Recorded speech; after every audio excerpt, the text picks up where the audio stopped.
कि कोई भी बिल्ली को अपन मारते हैं तो एक खिड़की खुली छोड़नी चाहिए। आपने तो हमारे लिए खिड़की खुली नहीं छोड़ी। और ये किसका देश है? ये हमारा नहीं है क्या? हमारा पैसा 20 लाख रुपए एक एक के आपके पास है, हिसाब दिखाते हैं, फाइनेंस सेक्रेटरी को हमने दिखाया।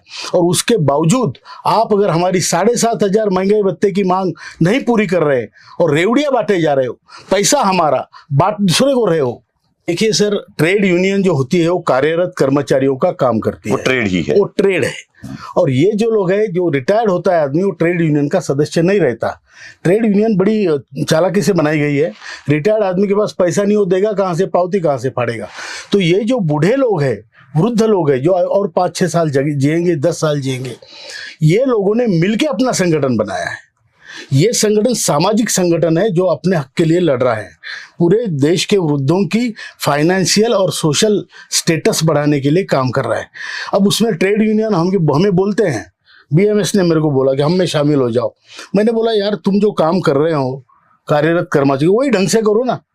और ये जो लोग हैं, इनको आप साथ में लेके करोगे क्या? ये तो आपके मेंबर है ही नहीं। तो ये जब संगठन बना के ये लड़ रहे हैं तो सपोर्ट करो। हमें सभी ट्रेड यूनियन का वैसे सपोर्ट है, सपोर्टिंग लेटर है कि हमारी मांग को पूरी तरह से समर्थन करते हैं। वो चाहे कम्युनिस्ट का यूनियन C2 हो, आईटक हो, इंटक हो, बीएमएस हो, HMS हो, सभी ने हमें पत्र दिए हैं कि हम आपके साथ हैं और शायद सभी लोग वहाँ पे आएंगे भी। अभी इसमें यह है कि ट्रेड यूनियनों ने पिछले 10 साल में ट्रेड यूनियनों को किसी ने मीटिंग के लिए नहीं बुलाया था। अभी ये तीसरी सरकार में आदरणीय निर्मला सीतारमण जी ने ट्रेड यूनियन को बुलाया। ट्रेड यूनियन ने मांग रखी 9,000 रुपये इन लोगों को मिलने चाहिए।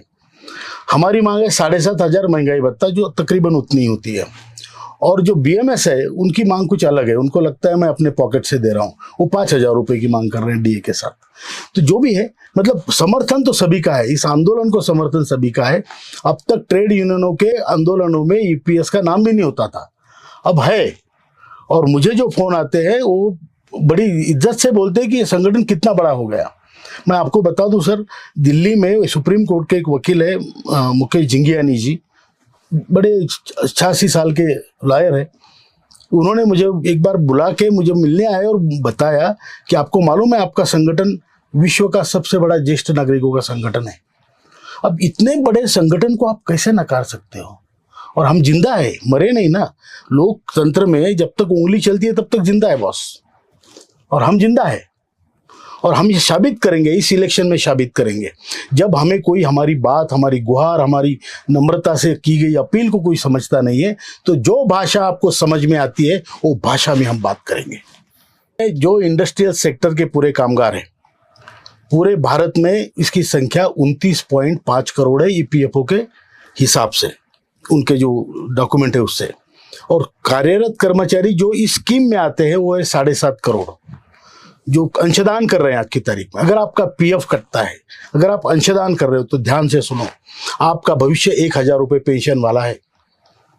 5 साल बाद, 10 साल बाद आपको 1,000 रुपये का पान भी नहीं मिलेगा। और ये अगर आपको जागरूकता अभी से नहीं आई तो आप भी वही रोना रोगे जो आज 78 लाख लोग रो रहे हैं। तो इसलिए मेरी आपसे प्रार्थना है कि आप जैसे हो, जहां हो, जिस तरीके से आप मदद कर सकते हो, इस संगठन के साथ खड़े रहो। आओ, फिजिकली प्रेजेंस दिखाओ या जो भी आपकी भावना रखो, और इस संगठन की बात सुनो। ये कोई पॉलिटिकल संगठन नहीं है, ये सामाजिक संगठन है, और इतना बड़ा संगठन आपके लिए लड़ रहा है, ये ध्यान में रखना।